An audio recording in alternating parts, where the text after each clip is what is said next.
Introduction to circadian rhythms in the natural world. Circadian rhythms help organize the daily activities of living beings. The term circadian comes from Latin, meaning about a day. These natural processes are driven by internal biological clocks. Circadian rhythms regulate sleep, feeding, and hormone production. Light is the primary cue for regulating circadian rhythms. Disruption of these rhythms can lead to health issues.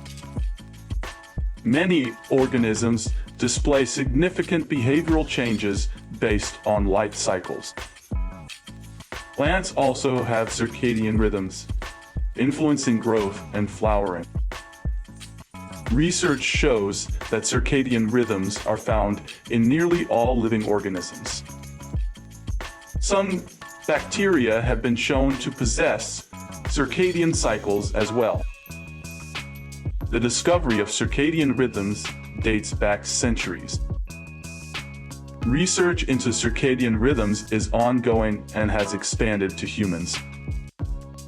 Lifestyle choices can impact our circadian rhythms. The effects of technology on sleep patterns are widely studied.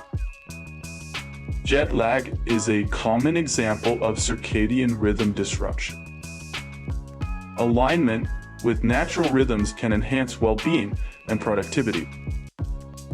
Circadian rhythms are essential for maintaining ecological balance. Opposing schedules can disrupt sleep in social organisms, like humans. Conclusion: understanding and respecting these rhythms is vital for health.